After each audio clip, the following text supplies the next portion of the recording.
What's going on, Jets fans? Welcome to Jets Today. It's the live call-in show, and I'm so excited to be with you guys talking Jets. And it's a Sunday, evening, and I see all the people starting to load up the comments already, so it's super awesome to see everybody who's tuning in. Steven Klickner, he says, let's go, Jets, Jets, Jets, Jets. Yes, I think it's happening. My good friend Mike here, and he says, is she actually going to be on camera tonight? I have no idea. We'll have to wait and see, but that's the hope. Straight 100 Jets. He says, what up, Jets fam? Let's see the whole fam. Now, that would be fun, but my daughter is in bed. Unfortunately, that ain't happening. Not tonight, sir, but I do appreciate you leaving the comment. Before I get any further here, I want to make sure I lay the ground rules. You do not have to call in. Nobody is going to come to your house and bang on your door if you do not call into the show. However, it makes it a lot of fun if you guys get involved in the show. And if you're nervous about having your face on the screen or whatever it may be, you can simply just call in with your phone, put your phone down, and then it's just a conversation as if you were on the phone with me. And I want to hear what you guys, what are your thoughts right now as we sit here over Memorial Day weekend? What are your thoughts on the Jets this upcoming season? You can spit whatever you want at me, and I will talk Jets with you tonight. That's what this show is all about. It's about you guys and getting your takes out there. Let's see here.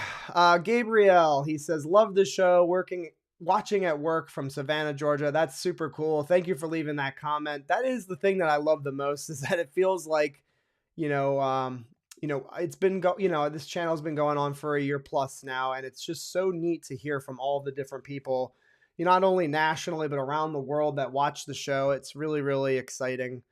Yeah, we'll see about that. She hasn't called in yet. Don't give her any applause until she's actually, made her herself be seen.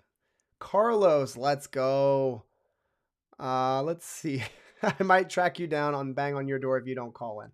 Yeah, so that's the thing. I'm not going to do it, but Grant Rood might do it. He's a little bit crazy. He's a little bit insane. And he'll show up to your house and say, call into the show. Yeah, the Rangers, game 7, right? Tonight. And then also, I think tomorrow night. Tonight's the Boston Celtics versus the Miami Heat. That's another game 7. Yeah, baby, we're going worldwide. That's right. All right. So like I said, you're going to go ahead and you're going to either DM me on Twitter or Instagram, and the hashtag is right here, or not the hashtag, I'm sorry, the at NYJetsToday _. And then also, if you want to message me on Facebook, I'm also on Facebook, and I will get you guys onto the show. I know, right? This is like, I feel like the royalty is here. Mike and Chad in the chat. This is something. Let me go ahead and let me check the DMs just on the off chance that we started off hot and we've already got people banging on the door here. Let's see what Twitter looks like. Nothing. Oh, Mrs. M, she's ready. Wait a minute. You need the link, Mrs. Jets Today. Let me give you the link.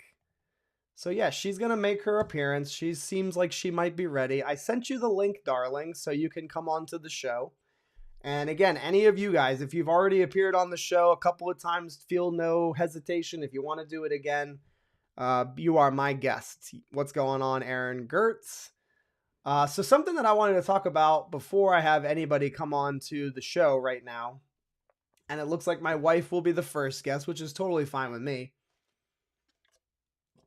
The first thing I wanted to talk about was, number one, Garrett Wilson, because I feel like that's now the popular thing, is we're not talking enough about him. And if you think about it, it might actually be true. We're not actually giving him enough, or we're not as excited and jacked up for Garrett Wilson being a New York Jet than maybe it's possible.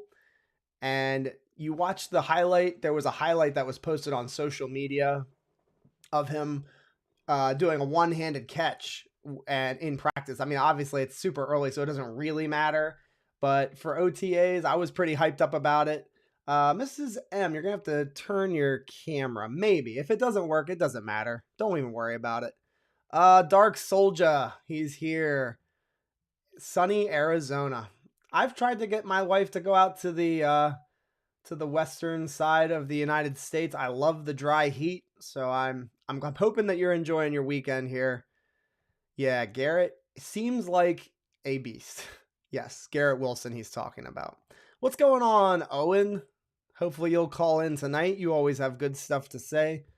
Yes, well, we're not going to test her knowledge, but what I will do is I will just, I have a question, or I guess not really a question, but more or less a wondering of why she's a Jets fan, because let's be honest, she wasn't always a Jets fan.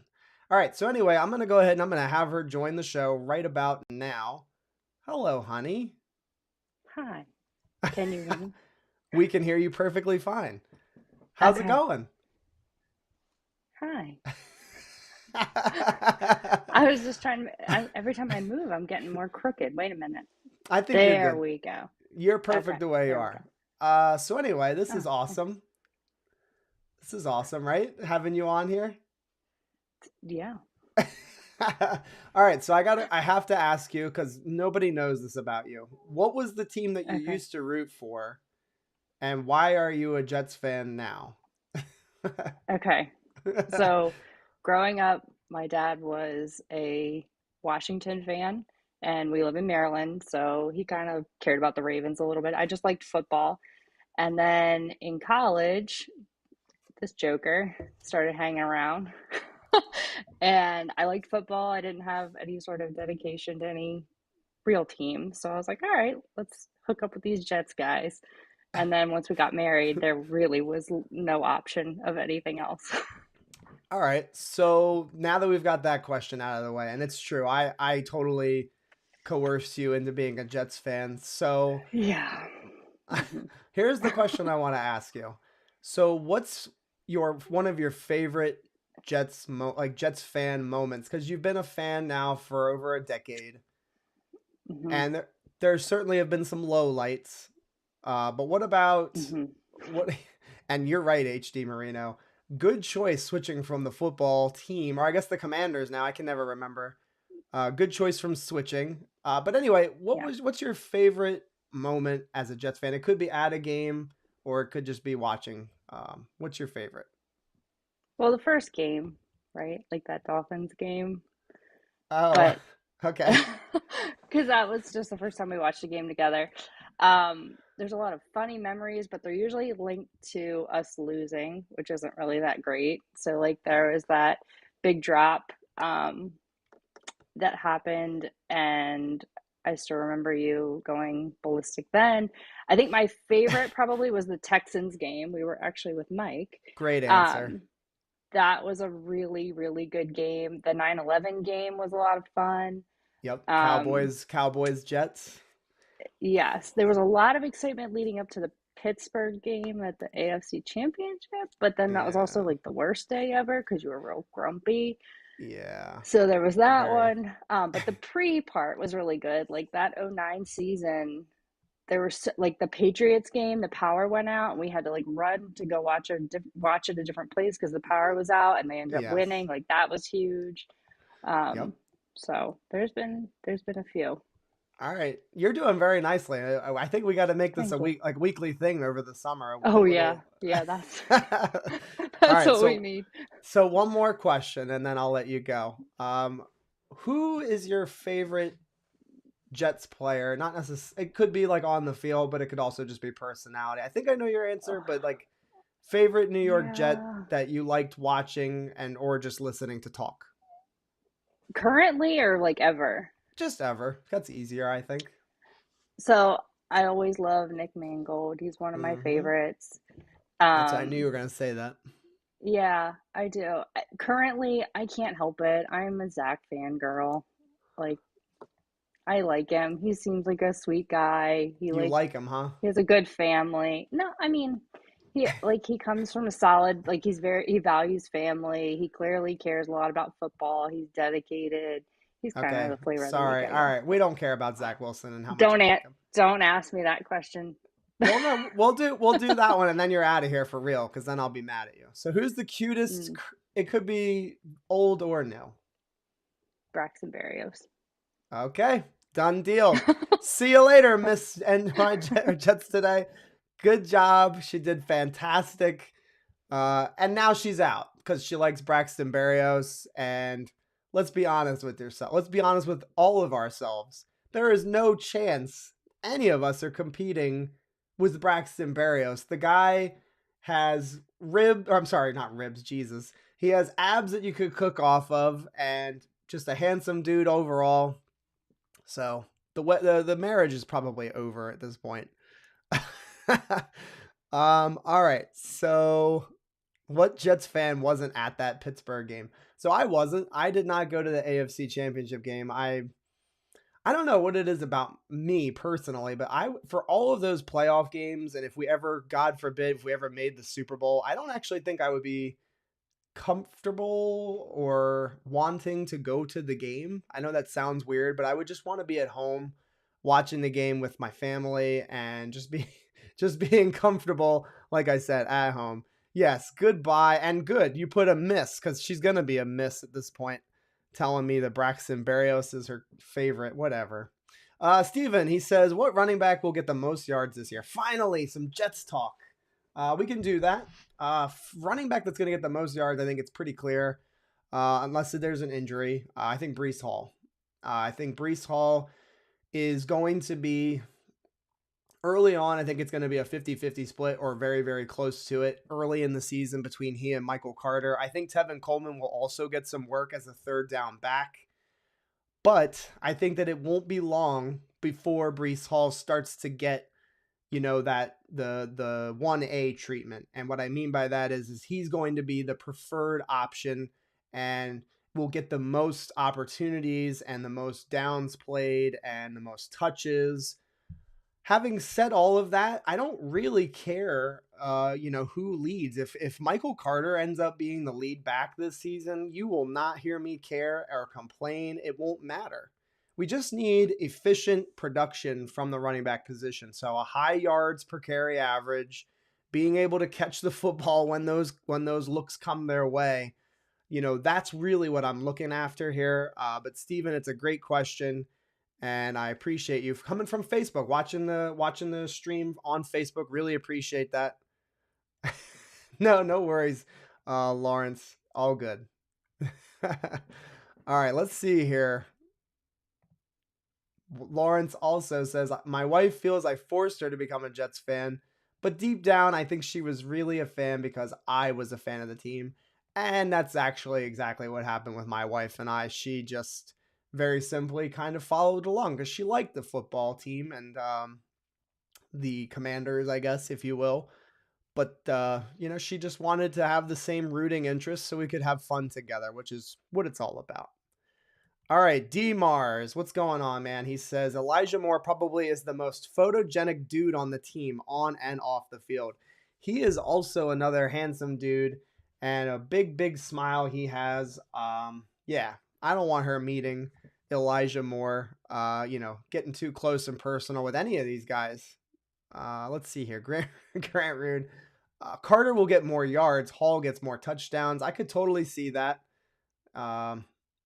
Yeah, I mean, I don't know. I think it's too hard to predict. But if you're asking me for my prediction, I would say Breece is the clear-cut guy, but with Carter still being very heavily involved and is going to have a lot of production, hopefully, I would say. And I hope that, again, the preferred method here is that they both get a lot of work and that they both are able to play close to as many games as possible. Close to that 17 games would be the best, because then you're able to really throw defenses off, having both guys on the football field either at the same time or alternating and just throwing teams off.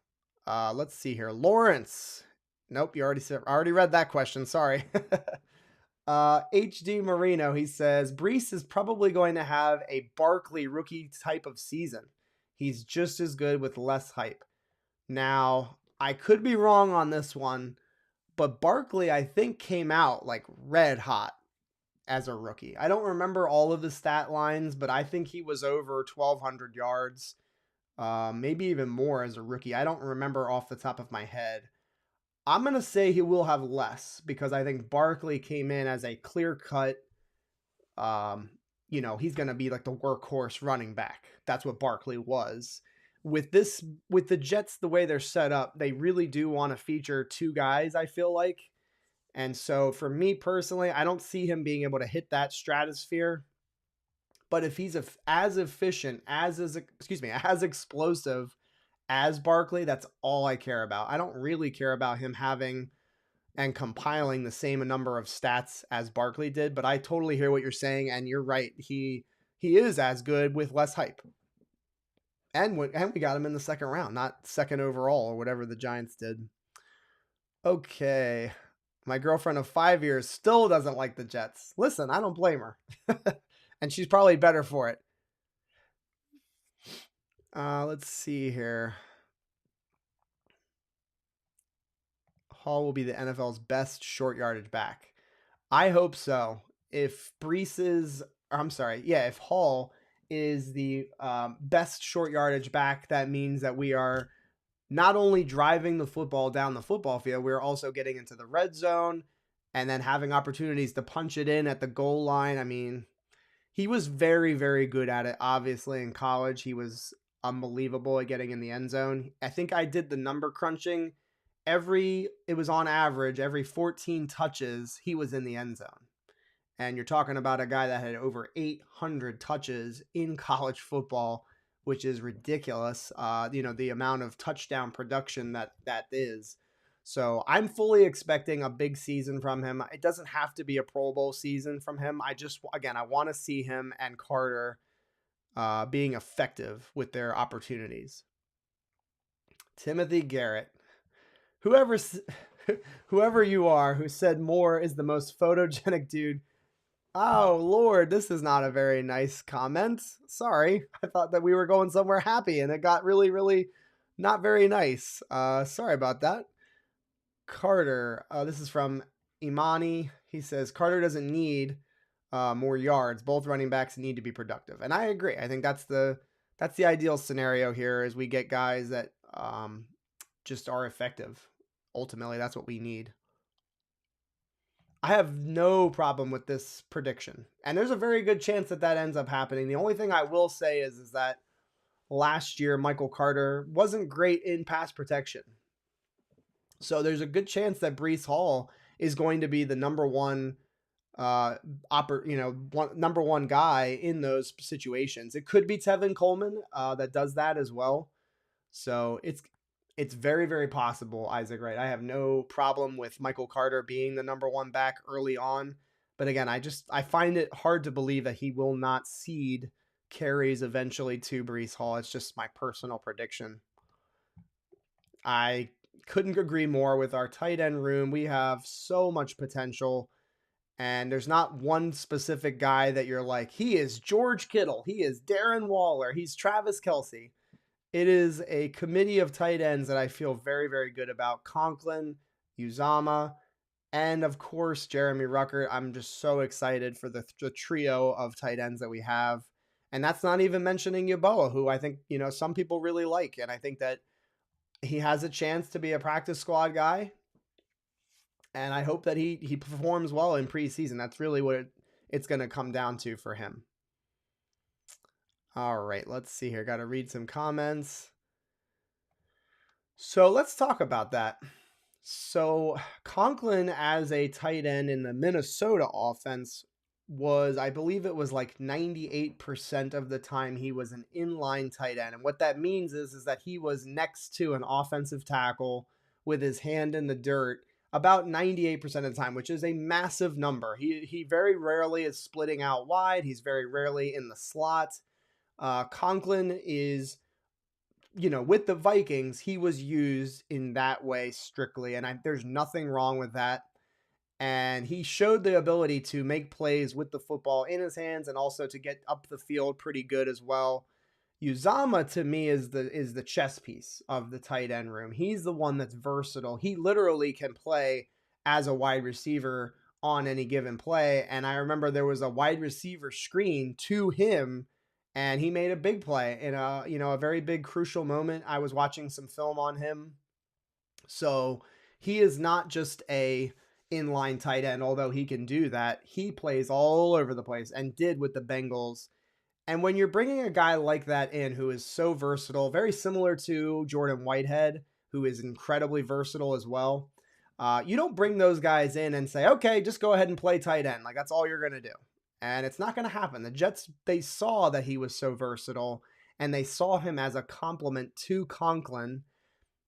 I think they can make a ton of plays. It doesn't have to be one specific guy making all the big plays. It can be, a number of them. And I think that, again, Jeremy Ruckert, I don't think he's ever going to be a Travis Kelce. I don't think that he's ever going to be a Darren Waller, but I don't think that matters. I don't think you need him to become that. You need him to become a all-around tight end that can stretch the middle of the football field and put some stress on the linebackers. And I think he's going to be able to do that, no doubt about it. Breece is going to be a top 3 rookie of the year candidate. I think that's 100% in bounds. I think he will win rookie of the year. That's my prediction right now. I know it's early, obviously. Things can change. But without a clear, dominant rookie quarterback coming in, which we don't really know. I mean, of course, Kenny Pickett could, go berserk this season. That would be a little bit surprising. But without that clear-cut rookie quarterback that you're looking at as like a potential winner, Breece Hall feels like a very, very good bet for rookie of the year. Could a receiver win it? Definitely. There's no doubt about it. Could an offensive lineman win it? Yeah, of course. It's something crazy like that could definitely happen. But I give Breece a really good shot. Again, with him, it's going to be all about health. And I think the opportunities are going to be there. I think the offensive line is there. The tight ends are there. We have the weapons to stretch the football field. So I feel very, very good about Breece as well. I think top 3 is very, very safe. I would be willing to bet that for sure. Second wave. Let's read this comment. And guys, I'm gonna check my DMs really quickly before I read this comment to see if I've got anybody looking to join the show, because that's what this is all about. It's not about me. All right, we got a request. Matthew, if you are trying to join, I'm gonna send you a link. Matthew, I just sent you one. I think you're trying to get on the show. Guys, again, if you don't realize how to get on the show, it is you send me a DM on Twitter, Instagram, or Facebook, and I will send you the link. And you can talk Jets. You can send me whatever you want as far as a question, anything. I'm happy to talk anything with you guys tonight. All right, second wave. He says, I think the kicker situation will be the reason the Jets can actually compete with elite teams such as Green Bay or Buffalo. Pack is beatable. Remember how bad they looked against San Fran, and no Adams. Devontae Adams, it's great that you point that out. That is not a small loss for their team. That is a huge, personnel departure, to have Devontae Adams no longer be a Green Bay Packer. They drafted the kid out of North Dakota State, and I think a lot of people had him pegged as being a Green Bay Packer. So they certainly lose something by not having Devontae Adams. The kicker situation being the reason. So who do you like? I'm curious. Is it Greg the Leg, or is it the Pinheiro guy? Is it Eddie Pinheiro that you think will be the kicker for the Jets? Go ahead and throw that in the comments. I will read it as soon as I see it. I feel good about our kicking competition. And, it's just going to be interesting to see how Pinheiro comes out, because I've talked about it before on the channel. His kicks just look a little bit off to me. It's not the accuracy necessarily, it's the trajectory of the football. It always feels like he kicks them low. And when he hits the net that's behind the field goal post, it's always in the middle of the height, vertically, it's in the middle. It's never really close to the top of those uprights. And so I just feel like his leg strength is a question. And then Greg the Leg is obviously the opposite of that. He is a very, very strong leg, but then the question is accuracy and consistency, which Pinheiro is pretty strong at. He is pretty daggone consistent, I will say. All right. Holy cow. 1,500 yards out of our tight ends. Nothing is impossible. Man, I don't know what I would say right now for tight ends. I think that's a little bit on the high end, and I'm not I'm not saying you're nuts for saying 1,500 yards. Let me see if I can come up with something. I would say I'm going to say 1,200. I think 1,200 is very, very generous. And I think that they're going to give Ruckert opportunities in year one, but it won't be to the clip of like 400 yards. I don't think Ruckert touches that this year. I think he's going to be in that 200 threshold for production his rookie season. And that's not a bad thing. I just think, again, they're going to want to play Conklin and Uzama more. And unless there's an injury, I think Ruckert, excuse me, I think Ruckert has to wait until 2023 to get more involved in the offense. Lots of good questions. Here we go. This is another take from Steven. Thanks for watching. And guys, if you haven't hit the jet up the like button, go ahead and do so right now. And if you're watching this right now and it's the first time you've been watching, go ahead and, hit the subscribe button. Join Jets Today. Be a part of this, this little community that I've got going here. And, check out the content too. I create a lot of content and I think it's pretty good. So check out the content and hope you consider subscribing. Steven, he says, I think our defense is going to be top 15 if everyone stays healthy. I think this is fair. I was actually saying, I think on another stream, I think I said top 16 just because that's the top half of the league. And that's what I'm expecting as well. I don't think we get into the top 10 necessarily, but if we're in that, that 12 to 18 range ranked in the NFL, that is more than sufficient if Zach Wilson takes a step forward. And the defense still has some holes, and they could still use, a clear dominant edge unless Carl Lawson or Jermaine Johnson really step forward this year. But I think it's not out of bounds. The secondary, minus the free safety spot, it's very strong and it's very, very deep at the cornerback position specifically. If we get the pass rush turned up a notch here in 2022, there's nothing that says that they cannot be a decent defense. And that's exactly what you're saying here. With a top 15 defense, you're really expecting it to be a good, solid defense.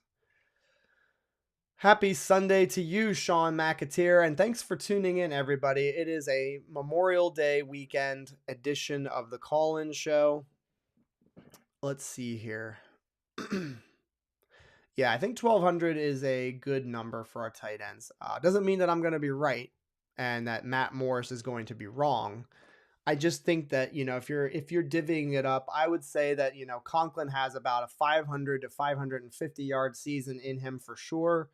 I think Uzama is going to be right around that range as well, 400 to 500 yards. And then I give Ruckert the rest. I give him about 200 in his rookie season. And that would be massive, would be much, much improved from 2021. I think that's the thing that maybe people don't realize. We don't have to have a mega, or we don't have to have monstrous production from our tight end room for it to be a big, big, improvement. The tight end room was the worst in the NFL last year. Absolutely dreadful.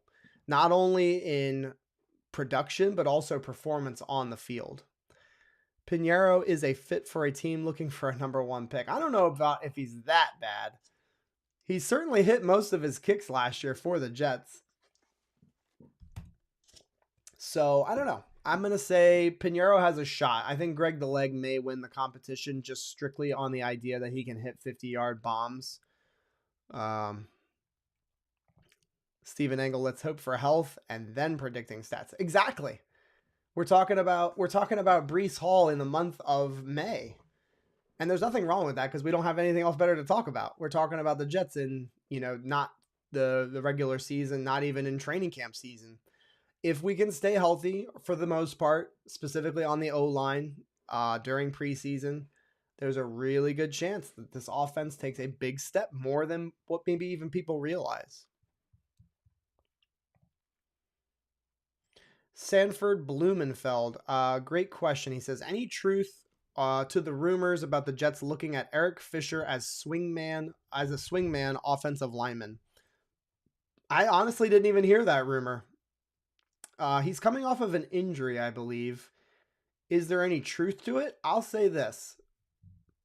Of all of the positions of need, and I would say that right now, linebacker, safety, those are the ones that most people are talking about. To me, though, if I'm picking one position right now and somebody said you can improve it and it's the only one you can improve, I'm picking the depth at offensive tackle.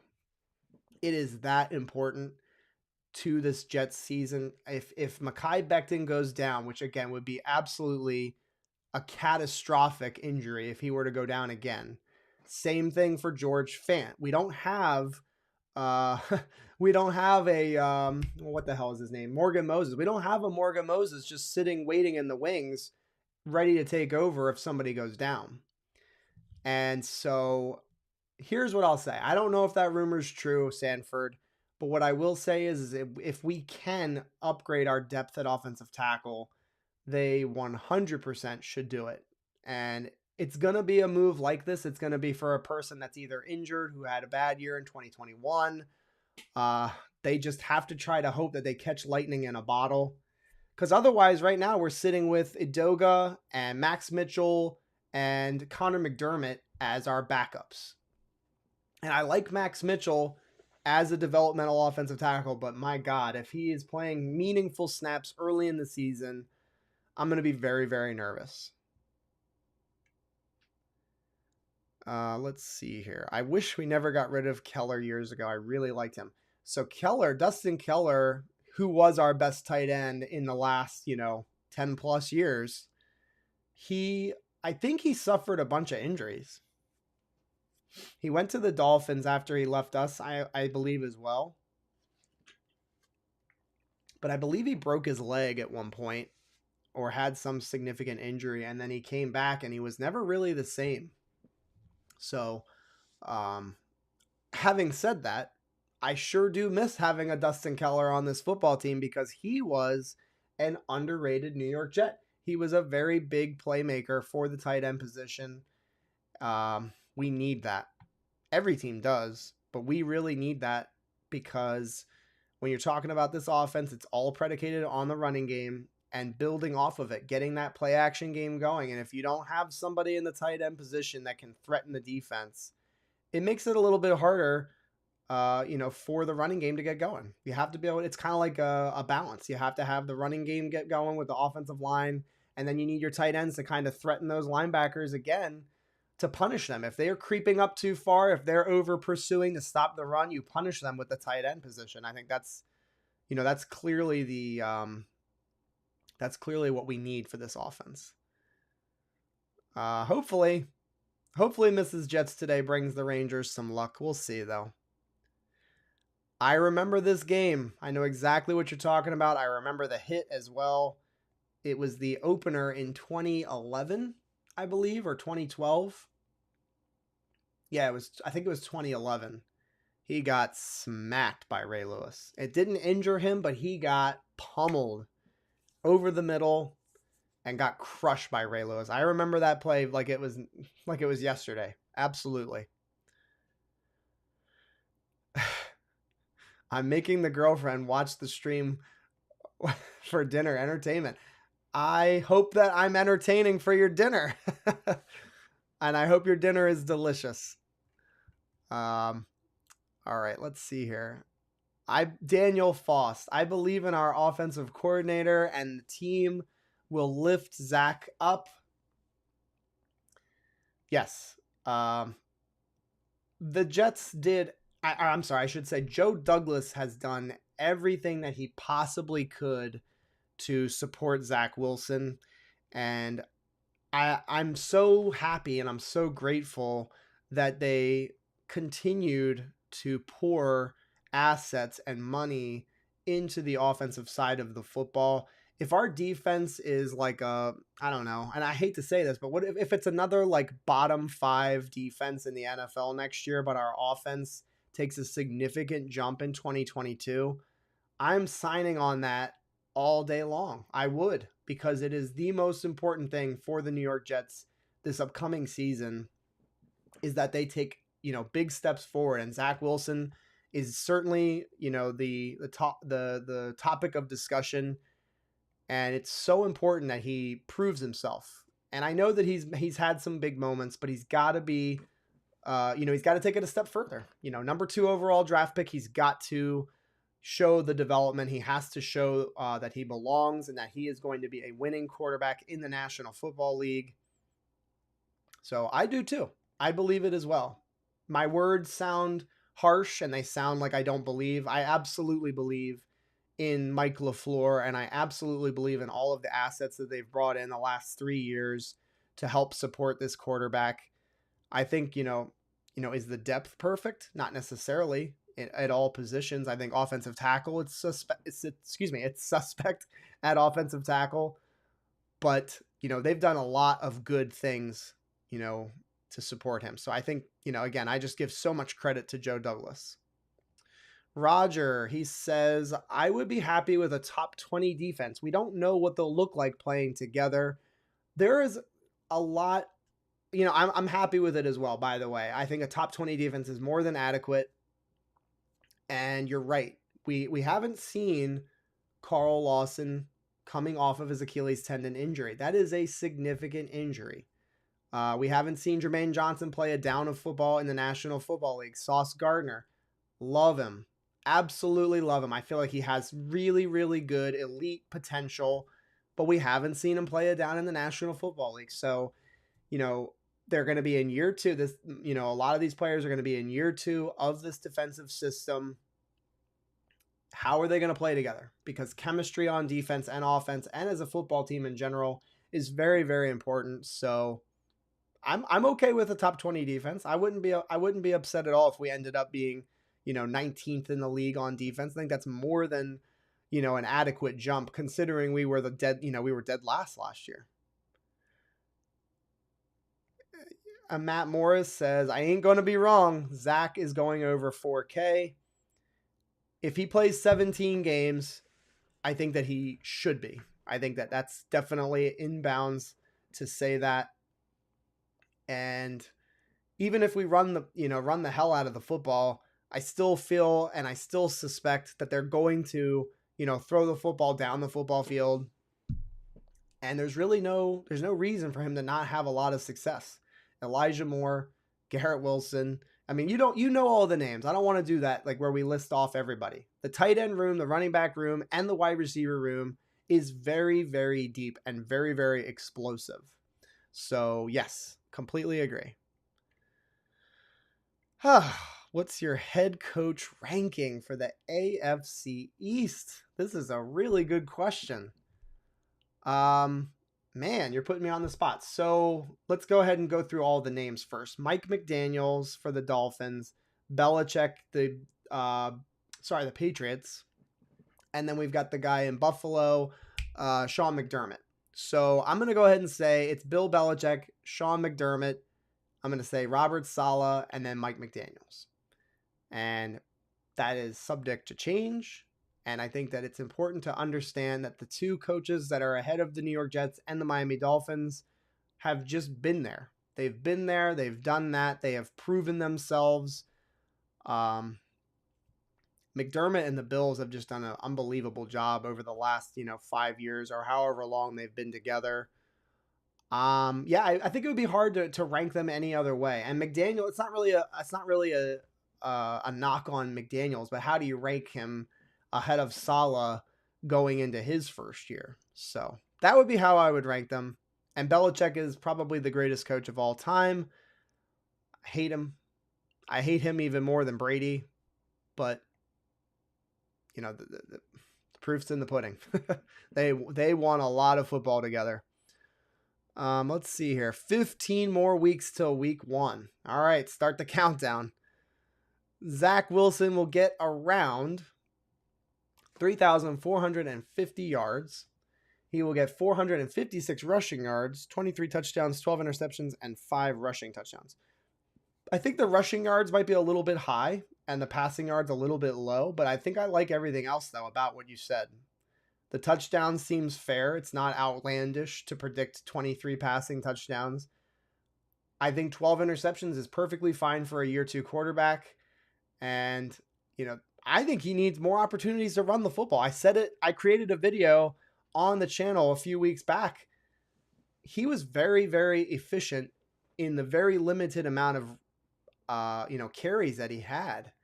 And I'm not suggesting that he should be running around and taking hits like Lamar Jackson, Josh Allen, or Cam Newton, but go ahead and run the football like Russell Wilson and Aaron Rodgers. Run, get yards, slide down. That will really be a burden to NFL defenses if they have to account for Zach Wilson. It's almost impossible. On 3rd and 5, if nothing's open, run, Zach. Try to get a first down with your legs. And especially if they're man coverage. If they're in man coverage, you can definitely move and burn the defense with your legs. We saw him do it a couple of times last year. He is so elusive. Budster again. He says, we need a true center like Nick Mangold and Kevin Mawai. Hall of Fame offensive linemen do not grow on trees, but I do agree with you. Center will probably be upgraded or addressed in the following offseason. And it wouldn't shock me if they go to the draft because you're going to get a cheap player and you probably won't have to draft very high to get one. You can get one in the second round, or later, I would say. Linderbaum was a first round pick. And there are some that go in the first round as well. We know that Mangold was drafted in the first round, I believe 29th overall, something like that. So yeah, you can get yourself a good tight end in the draft. And I think that that's a good position of, to address next season. All right. Jets gang. Why are fans high on Lawson and not Becton coming back from injury? Great freaking question, man. I still don't really get and it's not everybody, so I'm not yelling at you guys necessarily. And if you feel this way, I mean this respectfully. I don't really get all of the hate for Mekhi Becton. There's a lot of people out there that are just mad at this guy. And I know that we wanted the rehab to go better. Is there a chance that maybe the Jets did a poor job of projecting his recovery and the doctors? I'm not trying to blame him, and I'm not trying to excuse Becton, but he is a massive dude. And maybe the recovery timeline that they gave him, which was, I think it was 4 to 6 weeks or something, or 6 to 8 weeks, something like that during the regular season. Maybe that wasn't the right prognostication for the Jets team doctors to give Mekhi Becton. Anyway, long story short, I don't know. I think that I'm very excited for Lawson and I'm very excited for Mekhi Becton to come back. And I think that these are two players not named Zach Wilson that will turn this season from being potentially good to great. Because if these guys return to form, these two specifically, Lawson and Becton, that puts us in a different conversation, I think, entirely for, wins, losses, and performance on the football field. I think people are just mad at Becton, though, because he didn't get back to the football field last year. That would be my guess. Steven Klickner, another great question. Let me check the social media really quickly before I answer this question. See if anybody wants to join me. Let me hit the refresh button here on Instagram. Nothing. You guys are being shy again. 2 weeks in a row of shy. All right. I got no requests on Twitter or Instagram. Let's see the Facebook. Nothing. Hey, I'll keep talking and I'll keep reading your comments. If you guys want to do it that way, it is totally cool with me. Who do you think will be number 1 and number 2 receivers? Number 1 is Elijah Moore. Number 2, this one's tricky. So season long, I would say Garrett Wilson. Early in the season, maybe the first 2 months or so, I think it's probably going to be Corey Davis as number 2 wide receiver. I think Garrett Wilson overtakes him, and they're going to be about the same production between Corey Davis and Garrett Wilson. But by the end of the year, I think that Garrett Wilson should be the number 2 wide receiver. You don't take a receiver at number 10 overall and not give him a lot of targets and opportunities. So that's my prediction. Elijah Moore, I think, is the clear-cut number 1. And by season's end, I think that Garrett Wilson will be the number 2. I think very, very highly of Corey Davis, and maybe I'm a sucker, but excuse me, I don't think he is going to have a bad football season. I know he had a down year last year, but I think he is a big time candidate to jump back or bounce back this upcoming season. So there you go. Hennessy Heisman, what's going on, man? I have to say, I love the jersey, and I actually have, I think, the same hat as you, brother. Let's see here. Boom. Let's go, Hennessy Heisman. All right, I'll stick with the hat. I don't think I've ever worn a hat on the channel before. There you go. First time for everything. Hennessy Heisman, he says, I think JD will make some moves when guys get cut. Remember, we got Quincy right before the season last year. Yeah, I think you're in bounds to say that and to believe that. People will get cut. That's just part of the NFL. There's always a cycle, and they will be making cuts down the line here in the middle of the summer. So I agree with you. I think they're going to be, one of those teams to look for. The question is are they able to land a coveted player when they do get cut? Because that's the other thing. Like, we all would probably want that player, but does he want the Jets? Does Joe Douglas want that player? I think that's going to be the deciding factor for sure. But I think they will be for sure looking, and I think there's a very good chance that they bring in a player or two this summer. Grant Rood, this was from our earlier conversation. He says, Keller played for the Finns for less than a year, got hurt, tried to come back. Yep, and that's pretty much what I had said. Yeah, he got hurt, and it was like he was never the same after that. That's very nice of you. I see your comment, Jeremy. Thank you very, very much. Yes, it's been, I say it all the time. I'm a different person in the summer. It's just, I feel like I'm in college again.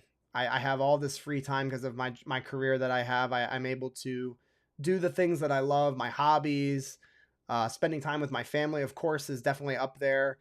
But just having all of that free time, I loved this weekend, and we're still not done. We've got another day tomorrow, and we're going to be outside quite a bit, enjoying this beautiful weather. My God, we have been gifted with some really, really awesome weather. I hope you guys, wherever you are getting the same weather that we are here in Maryland.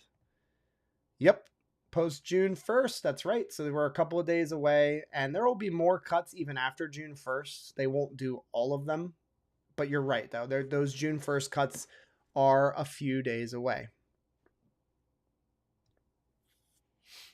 Well, I'll disagree with you slightly here, Sean.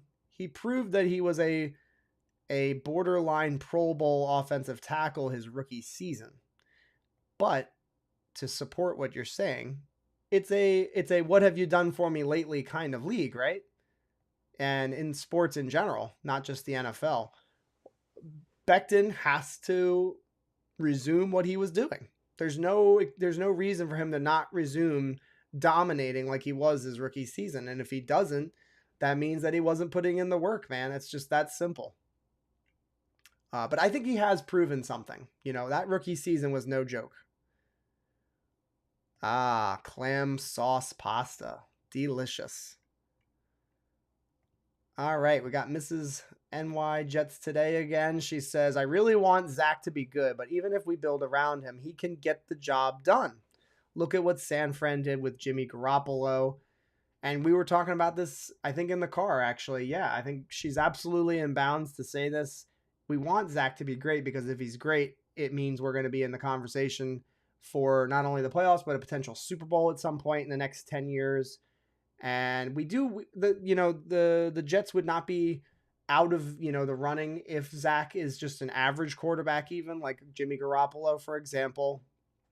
There's a winning formula to be able, or there is a path to win, even if your quarterback is not necessarily elite. It's harder. It's a lot harder, but it is possible. This is a good question from Straight 100 Jets. And he says, even though JD did a great job addressing the pass rush in the draft, he also did it in free agency too. Jacob Martin is a guy that's starting to catch a lot of wind and into his sail for being a potential breakout candidate, a surprise player for us in 2022. But he says, I'm still concerned about our run defense. Thoughts? I think it's going to be one of those things where what kind of step do we see from Quincy Williams? Not the defensive tackle, Quinnen Williams, although we do need him to play great too. What kind of step forward are we going to see from Quincy Williams in year 2? Has he been studying? Has he been, working on the mental side of the game? I think if he can get going a little bit, I think our run defense can be fine. And year 2 in the system, I think, is definitely part of it. These guys are going to have more experience playing together, as somebody alluded to earlier in the show. So I will say this: I am very nervous about that Ravens game, and rightfully so, because they've been dominant on the ground for a long time now, even before they had Lamar Jackson. But that's going to be a tough opening game for the New York Jets, because we know we struggled against the run last year very, very badly. We're going to be tested right out the gate. How do we respond to their rushing attack? It's going to be such a difficult matchup for us, and we're going to have to step up right away. Let's see here. It is. I think I'm going to watch that game tonight. I'll have a beer and watch that. Booth LaFleur. Absolutely. Bates, and I think you're talking about the safety from the Bengals. I think, I'll be honest with you, I think that's a pipe dream. Would I love to be wrong? Yes. I think that's a pipe dream, though. I think he's going to be a Cincinnati Bengal. The rumors of him, holding out and all that thing, all such things. I think he's just trying to get himself a contract. He doesn't want to play on the franchise tag. A lot of players kick and scream and yell when they get that. Most of them play. So I don't see that happening. I would be shocked if the Bengals, who, made the Super Bowl last year, decide to trade him. I don't see that happening. That's my gut. Matt Morris, the Jets organization has shown if they think Zach Wilson will take that leap, and they should know better than anyone. Okay, that's an interesting take on it, actually. The fact that they've heavily invested around him, they're fully expecting him to take that leap and to be the guy. I think it's a little bit of both, but I think mostly it's they're trying to make sure they can assess him. The worst thing that happened to the Jets was that 7-9 season in 2019, because Darnold was okay. He wasn't great. He was just okay. And we didn't have a lot of prospects around him. And it left the Jets wondering, if we add around him, will he take a step forward? And obviously he did not. And it backfired. The Jets, it delayed everything. And we do not want that question going into the 2023 offseason. We want to be able to know for a fact that he is the guy or that he is not the guy. And that's what I think they're doing. They're trying to make sure they don't wonder at the end of the season, do we have what we have? Do we have what we need at the quarterback position? So that's just my personal belief, but I like what you said. I think that's a very optimistic way to look at it. And certainly I'm hoping that's the case. Sean McAteer, Bates is the move. If he doesn't play on the Bengals this year, I feel he plays, though. I do too. Yes, Jason Pinnock, man. Listen, to his credit, there's there's a guy on social media, Harrison Glazer, and he talked about moving Pinnock from cornerback to safety, and I kind of said, I don't really think it's that easy. You can't just move a guy from cornerback to safety, especially as a rookie. He looked the part. It was in limited action. He only played a couple of games, but maybe, just maybe, the Jets caught lightning in a bottle with Pinnock. If he is just a average starting safety in the National Football League, that 2021 draft class, it's already has the potential to be a home run. If Zach Wilson and Pinnock, if they take a step forward here along with AVT and Elijah Moore, that draft is a home run draft. Pinnock and Joyner, I think, are going to play this season. It's going to be very interesting, though, if Pinnock just makes, if he plays so well in the preseason that they just can't help but start him, that is a big time win for the New York Jets. Yeah, he said he won't play on the tag, but like I told you though, a lot of players say that they won't play on the tag, won't play on the tag.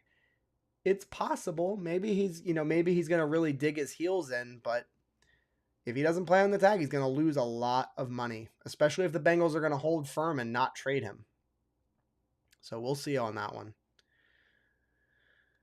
Oh, let's see here. I'm going to check the social media one more time. I really appreciate all of you guys hanging out with me.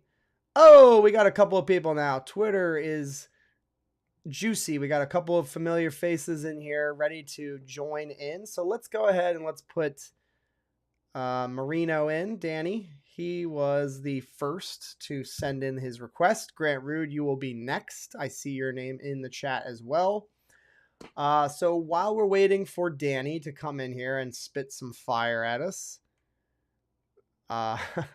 Bill's record without Brady is below 500. This is true, but also take a look at what he did last year. I thought that was a pretty impressive season.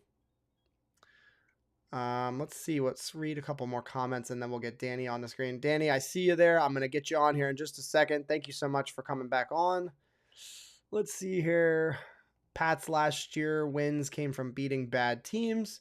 That is partially true. I will give you credit there. That's definitely a factor there. But they won them. They won the games. You can't take that away from them necessarily.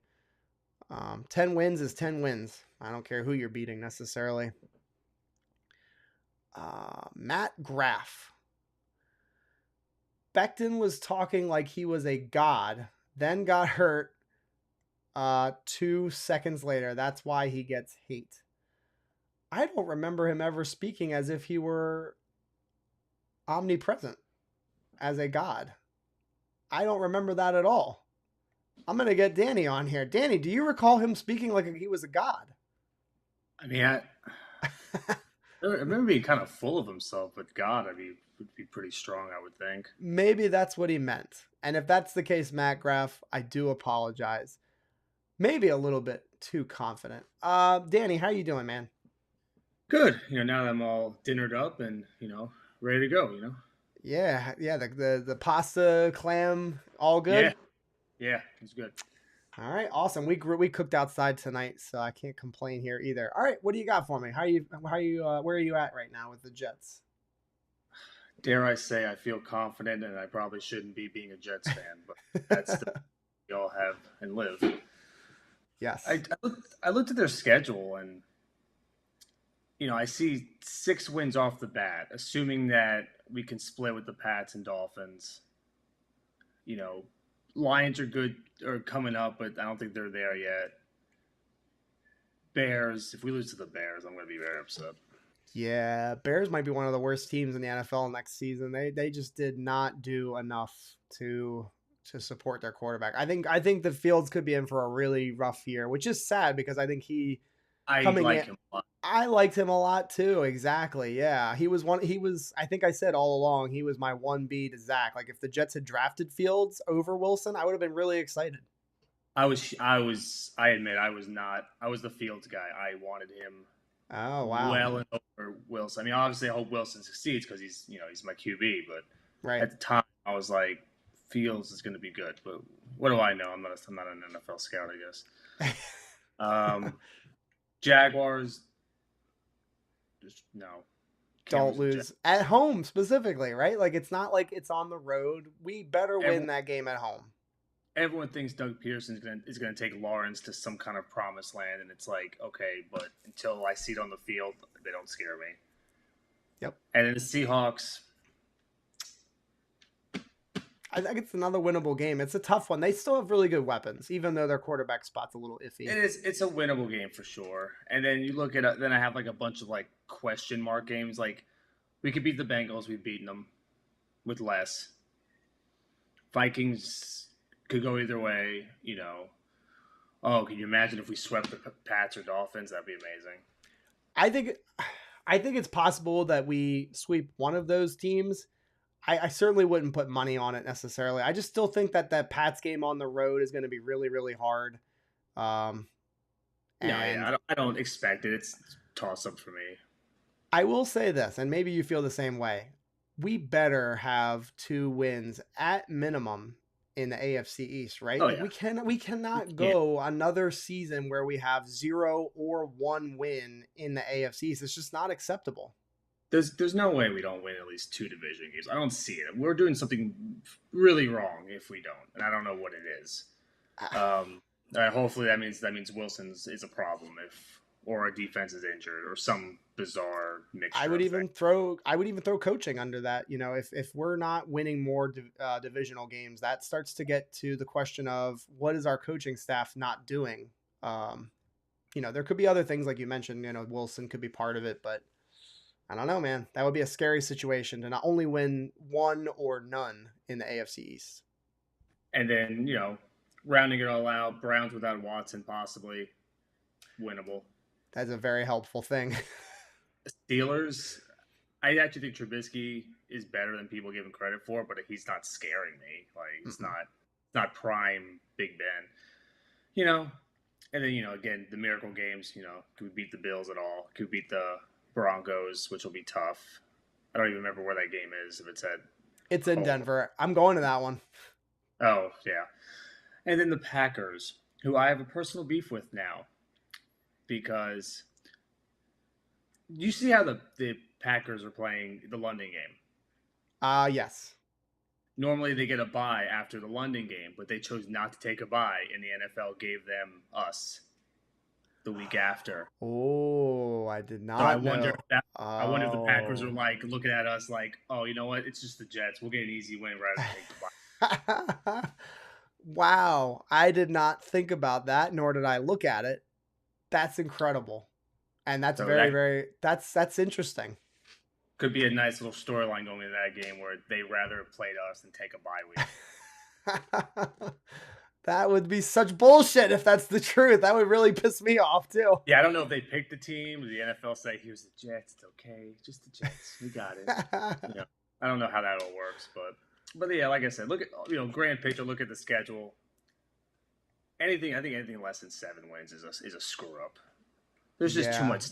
The defense can't be as bad as it was last year. It's impossible. Too many added pieces. People are back from injuries. You know, even if Wilson sucks, we have 2 running backs that can probably run for 1,000 yards. Exactly. I mean, there's no excuse to have a subpar season. I'm not necessarily expecting a playoff run, but like everyone says, I want to see us in the graphic in December. Mm-hmm. I just want that respect from other football fans instead of everyone just going, the Jets. That's so cute. Right. And feeling bad, and making fun of us. Like I'm sick of that as well. I'm sick of it. I like wear a hat or a t-shirt in public and people just look at me and go, yeah. Like, yeah. My favorite is the person in the grocery store that just randomly comes up to me. I have no idea who they are, and they want to talk to me about how bad my team is. Like, buddy, go back to the produce aisle. I don't want to hear anything that you have to say to me.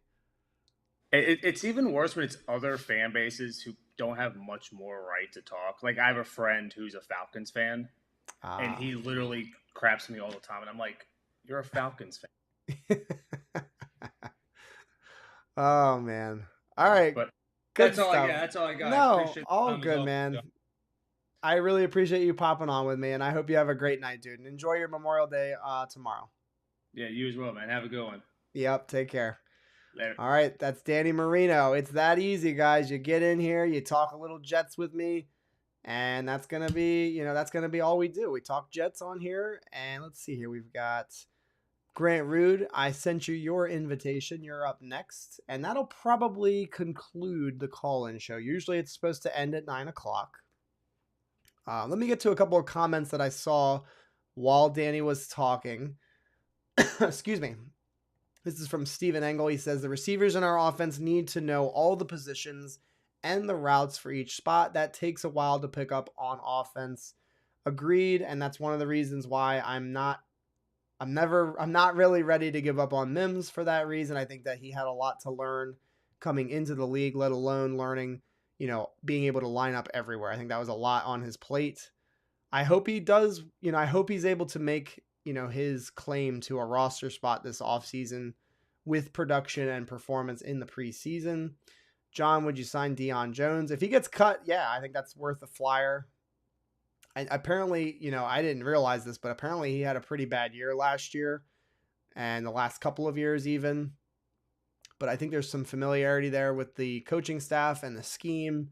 So I would definitely take a flyer on him for sure if he is available. I don't think I would trade for him unless I'm giving up like a conditional like 7th round pick. I'm not giving up much of anything. He's probably going to get cut. That would be my guess right now. This is an interesting comment. I don't really get this one, and I'm glad that Grant Rood is waiting in the wings because I'm gonna have him, respond because I don't see this. Elijah, I think, is too small to be an every down outside number 1 wide receiver. He's explosive, but more of a slot gadget guy. You could certainly say that he is a slot guy, and he has that ability, no doubt. But I don't know if he has to be an every down outside guy to have number 1 production. That's kind of what I'm getting at there. Is like, doesn't he have that ability? What's up, Grant? Look at that fresh Hey. cut. My God, you look beautiful. Oh, thank you. I Not sure even- hope so. I got some photos coming up here pretty quick. So Not even Oh, what are you getting photos of? I thought you knew. I'm getting married this coming weekend. So Holy crap, I did not I know thought that. I told you. Oh, okay. No. Congratulations. Holy man, that's Thank you. insane. Yeah. Congrats, dude. That's amazing. You look fantastic. This is the Had best to you've clean ever up a little looked. bit. Yeah. Had to clean up. All right. Well, what do you Um, think about that? The number 1 outside guy. I don't know if I buy into that. What do you say? Yeah, so addressing too small of a wide receiver, like off the top of my head, Justin Jefferson, Smith, can't remember his first name with the Eagles, Tyreek Hill, Jalen Waddle, CeeDee Lamb. I mean, they're all number 1 wide receivers. Mm-hmm. So I don't know, Calvin Ridley, he's a little thicker, but so I think the new age football actually is going to a smaller, shiftier wide receiver. Yes, there is going to be room for that dominant power forward, but you see a lot of smaller receivers putting up huge numbers being featured. So The cops are after you. They heard you're getting married. fire truck. But yeah. All right. We got somebody wishing you good luck in your marriage. 23 years married here from Blunted, Vegas. That's pretty cool. All right. So Awesome. Why don't you talk a little bit, anything that you have on your mind burning? I'm happy to listen. Yeah. So we should probably address the elephant in the room. Are you considering growing out the football flow and dyeing your hair bleach blonde? No. No Braxton Berrios for your wife? No, oh, okay. Now I know where you're going with this. No, I don't think so. I don't have any chance, man. Nobody's competing with that guy. I'm attracted to Berrios, and I'm not even really like interested in dudes. He's just a good looking man, right? Like Berrios is just a handsome guy. No, I'm not dyeing my hair, bleaching it, none of that. Thought that would have been. Maybe I need to work. No, maybe I need to work out though. When I look at Berrios, he makes me want to lift some weights. So yeah, we all need to work out a little bit. I think a little bit more. So I wanted to get into cornerbacks. Who do you think is going to be starting outside CB1, CB2, and slot cornerback start of the year? Start of the year. Let's see here. I got to give Sauce Gardner. He's got to be on the field. I don't see there's any reason or any way that he's not a starter on the outside right away. Is he going to be number 1 or number 2? I'm going to say early on he probably is number 2, and I think they're going to trust DJ Reed quite a bit. And again, if you had asked me this a month ago before the draft, or even 2 months ago before free agency, whatever that was, I would have never guessed that would have been our scenario. But I think DJ Reed will be number 1 to start the year. I think Sauce is 2. And the slot cornerback position, I think it's Michael Carter, right? Michael Carter the second. I think he might be that guy. And what amount of depth? I feel very good about the depth with Brandon Echols having an opportunity to start a lot of games, or not a lot of games, but some games in 2021. Bryce Hall has a ton of experience as a backup starting outside cornerback now. So yeah, I think those 3 guys are going to be on the field the most, and the depth is just great. Yeah, and then by the end of the year, do you think Sauce turns into number one? Yeah, Do you I think think Eccles maybe has a chance at getting more starts over Carter? Anything like that? Eccles in the slot would be interesting. I don't know if they'll do that. I don't know though. He could certainly do it. He has the athleticism and the I like speed. him more in the slot now, especially now that we have Reed and Gardner. I have no problem with that.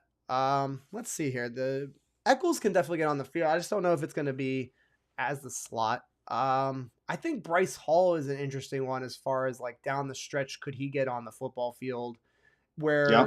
where they do some weird freaky deaky stuff where they put DJ Reed and Michael Carter the second on the inside on dime package situations and then throw Sauce and Hall on the outside. I think that's a really cool dynamic. Again, I don't know if that's realistic, but just from me, from my fan perspective, I think that would be a really dynamite four cornerback look right there. And even some people are talking about putting Hall at safety. I don't know if I would do that. I don't know if I No. love that idea.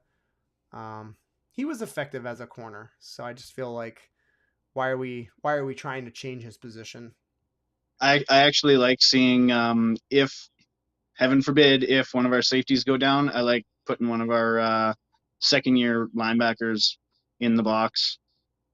They've got the experience. They'll be a little bit bigger. Apparently, they both put on some pretty good weight, I but heard they've that. got the college experience and they're super athletic. So I like both of them. Drawing a blank on their name, Sherwood. Yeah, and Nasruddin. Nasruddin, Yeah. yeah. And I then, go ahead. I'm sorry. You're good. if you have anything else to add on the cornerbacks, keep going. Oh no. I don't know if there's anything else to add. I guess I like Javelin Guidry as the backup slot guy too. As of right now, he's still on the team, I believe. So Yeah. if for some reason Carter were to go down with an injury, I think that would be the guy. As long as he's on the roster, I like Guidry as backup slot. Yeah. Okay. Interesting. I still like Eccles, but yeah, I forgot about Guidry completely. He's super fast and twitchy and has some experience too. And then secondly, regarding the edge rushers coming in, Lawson, I consider him first year. And then Johnson also, he's going to be the rookie. Do you see, like, how much do you see them playing? Like 60% of the snaps, 80% of the snaps, and then who's coming in behind them that you think has a shot at actually producing, getting after the quarterback and having some sacks? Only at the edge position? Yep. Yeah. All right. So I don't think that Lawson should be playing much more than like 50 to 60% of the snaps. And that's for the whole season. I just don't think that he needs all that wear and tear over the whole year. They should be very careful, with how much they play him. And I would even like to see him playing, a lot of third down situations. So if they don't put him on the field on first down, I think that's perfectly fine if you ask me.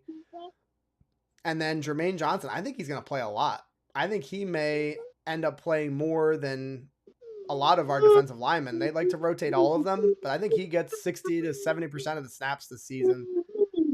For even as a rookie, and then switching it up, if we're rotating the defensive line. He's so happy. He's listening to the show. Hey, he's hanging out with Dad. He's happy. What's up, buddy? Watching his cartoons. Super adorable. I'm gonna go ahead and say that they're gonna rely on Huff and this Jacob Martin guy. I think there's everybody's speaking about Martin as a potential breakout candidate, and I've watched him some, and I've looked at some of the analytics on him. Apparently, he's not very strong against the run, Mr. Martin. That's one of the knocks that I read about him. Hey, hi, how are you? Hey, hi. You're inundated. Hello. Yeah. Hi. Hello. There are children everywhere. Yep. They let me have kids. It's pretty awesome. So that would be my answer. I think Huff gets in the mix too. And the question with Martin is the run defense. How is he going to defend the run? Yeah, it'll be interesting. Johnson, not so much question. Even though he is a rookie, I think he should be solid against the run. And then that's my biggest question is like Huff, not so great against the run either. So I'm a little bit worried about sealing the edge. And that's why I think Jermaine is going to play a lot. I'm glad you said that. And I didn't mean to interrupt you, but I think that's one of the reasons why Jermaine will be one of the consistent players at the edge spot. I think they really like him as an edge setter. Yeah, that's how I see him too. So hopefully we'll see. That's about all I got though. So congratulations, dude. And I wish you you nothing but the best for your wedding. I hope to see a picture or two and just have an awesome time. That day is all about you guys, and just have fun. Yep. Yep. We'll have a good weekend and everything. All right. Have a good night. Good luck with tucking those kids in. Good night. There's Grant Rood. Thank you so much, Grant, for coming on as always. Always has good questions and great commentary. Man, what an awesome night this has been. I'm going to be wrapping up the show pretty shortly here. I got a couple more questions I want to go to. And then, like I said, we'll put a bow on the show. Thank you to everybody who's watched. If you're watching this now or after the show airs, hit that like button, subscribe to the channel if you're new. And again, I hope you guys enjoyed. In the future, if you're into call-ins, feel free to call in, DM me on social media, and I can get you guys in the show. You don't have to have your face on there if you're not as beautiful as Mr. Grant Rood, who's going to be getting married. If you're not as handsome as Danny Marino, it's okay. You can just put your phone down and you can just talk to me as if you were on the phone. It does not make a difference to me one way or another. Stephen Klickner, he says, will Mosley be gone next year? We need young, elite talent at linebacker. I think best case scenario is that they keep him and then they get to restructure that contract. Excuse me. I think that's the best scenario. Worst case scenario, he doesn't play well in 2022 and they have the opportunity to cut him and to free up a ton of cap space. And, as we sit here right now, we are all in agreement that linebacker and safety needs a little bit more work. I think they're going to be able to address those positions very easily in that offseason. So I am not too concerned about the linebacker spot, even if we let go of Mosley, because they will heavily invest, I think, into the position. All right, we got some Top Gun conversation. I heard that it's unbelievable as well. I read the reviews. I am very much wanting to go watch that movie. And I'm not even necessarily a huge Top Gun guy, but the trailer looked really good and the reviews came out, so I'm pretty interested. I will be honest with you. Sean McAteer, following up on what Grant Rood said, he says, all of them will contribute. I feel we will try to keep everyone as fresh as possible. That's definitely the philosophy with Saleh. They want those guys rotating a lot. Excuse me again. I still think that Jermaine Johnson gets a lot of work, and it's for his run defense. He is a very strong defender in the running game. You make a good point about Michael Clemens. He definitely could be in the rotation. I hope that's the case, because then that means that we have a guy that has earned the right to play on defense, and we need as many of those guys as we can. Nope, not happening, Sean. We've got one. We're good. We are as satisfied and filled. Our hearts couldn't be any more full. I'm going to look like Shrek's butthole. Blended Vegas, you don't have to have your face on here, man. That's what I'm trying to stress to everybody. You can just put the phone down. You don't even have to appear. Would love to get y'all on here. No problem, V-Man. Thank you so much, dude. Thanks for tuning in, even though you weren't able to call in. No worries. All right. I think that's going to do it, guys. Thank you guys again so much. A million times. I thank you for watching the stream, for watching the videos, hitting the like button, for being a subscriber, all of those things. Really couldn't thank you enough. And I know there weren't any videos posted this weekend, but that was by design. I needed to enjoy this weekend. This was a holiday weekend. Got to see some family, got to be with my own family as well. And I hope you guys are doing the exact same thing. Thank you guys so much for all of the kind words in the comments. I'm reading them right now. I will see you guys on Wednesday. We will have our Wednesday show, James and I. And just thank you guys again from the bottom of my heart. Go Jets. And I'll see you guys next time. Word from my daughter. Peace, y'all.